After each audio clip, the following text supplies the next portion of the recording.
Welcome back to another episode. In today's program, we're going to be talking about investing in real estate through a little bit different structure. And this structure can enable an investor to be very passive in their real estate transactions that they're looking to pursue. I'll give you a quick example. Wayne and Alicia from Louisiana made a $106,000 private money loan, and they made over a 37% cash-on-cash return in 102 days. I'll share with you a few other case studies of private money loans where individuals are investing very passively, but they're making a substantial return. And at the very end of the program, I will share with you a course that you can gain access to that will dive deeper into examples, transactions, show you how these investments unfold, and ultimately help you get closer to ultimately achieving your financial goals with respect to private money lending. So let's get started.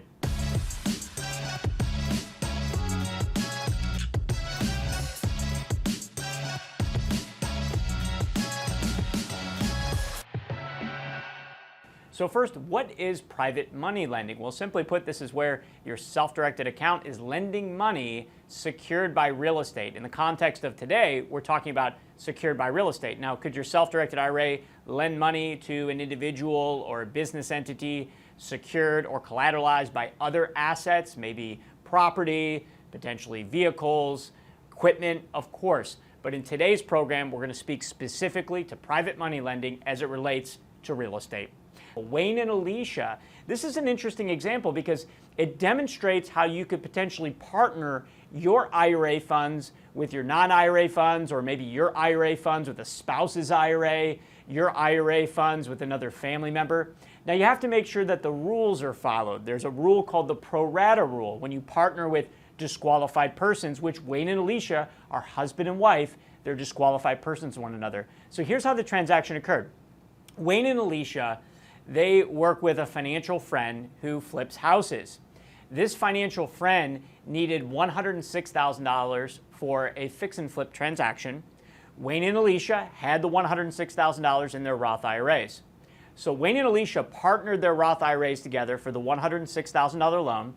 25% of the loan was funded with Alicia's Roth IRA, and 75% was funded with Wayne's Roth IRA. So it was a 75-25 split. $106,000 loaned out. Their self-directed IRAs held a promissory note and a mortgage.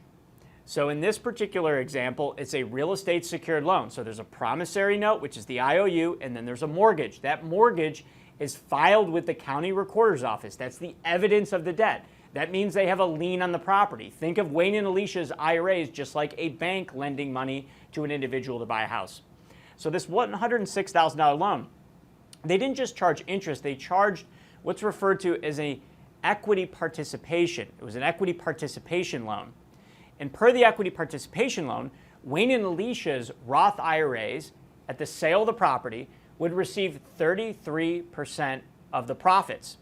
Now the profits ended up being $114,000. So if we do the math there, $114,000, 33%, that was over a $37,000 profit, and it was in 102 days. So $37,000 in profit flowed back into Wayne and Alicia's Roth IRAs. So that's 25% into Alicia's Roth, 75% back into Wayne's Roth, and they paid 0% tax. And they'll never pay tax on any of those profits, again, because it's in their Roth IRAs. Again, this is what I refer to as compounding interest in the absence of taxation. So let's walk through the procedures here. Step one, Wayne and Alicia found a borrower, somebody that flips houses, an expert rehabber. They made a $106,000 loan from their equity trust Roth IRAs. Of course, the first step was they had to have their accounts set up and funded. Now, does it have to be a Roth IRA? No, it could be a traditional IRA, could be a SEP IRA or a simple IRA, could even potentially be a solo 401k or a health savings account or a covered education savings account. In their case, it was their Roth IRAs. They submitted to Equity Trust, their custodian, a copy of the promissory note and a copy of the mortgage. Again, the promissory note, the IOU, and then the mortgage, which is the evidence of the debt. That's the document that gets filed with the county recorder.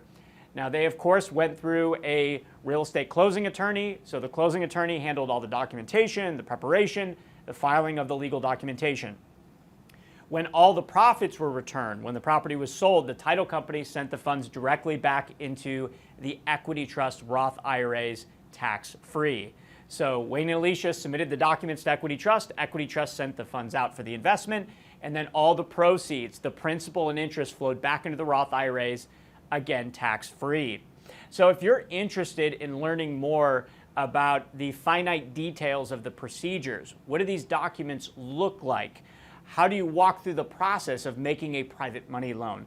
Additional examples of transactions. We built an entire course, our private money lending course, that's going to show you how you can do this with a self-directed IRA.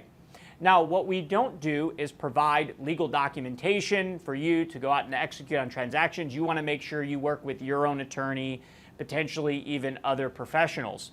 And then, of course, you want to make sure that you're doing due diligence on your borrowers, the investors that you're partnering with on these transactions. But this private money lending course has video content that walks you through various examples and case studies, and we have this all conducted here in our Equity Trust virtual classroom. So if you'd like to take advantage of this course, you're watching today's video, we're going to give you a 25% discount. All you need to do when you look for the link, click on the link, you're going to, in the coupon code, put NOTES. That's NOTES, NOTES, and that will discount that price by 25%. So in conclusion, we talked about Wayne and Alicia. Their private money loan was an equity participation loan. They received a percentage of the profits. And then we talked about some of the procedures, submitting the documentation to Equity Trust. Equity Trust then, as custodian, directs the funds out for your investments. And again, like I said, really important you're working with your legal professionals, a title company, possibly a real estate attorney, and then, of course, making sure you do due diligence on your borrowers and the other investors that you're partnering with. Until the next program, as always, keep leveraging compounding interest in the absence of taxation.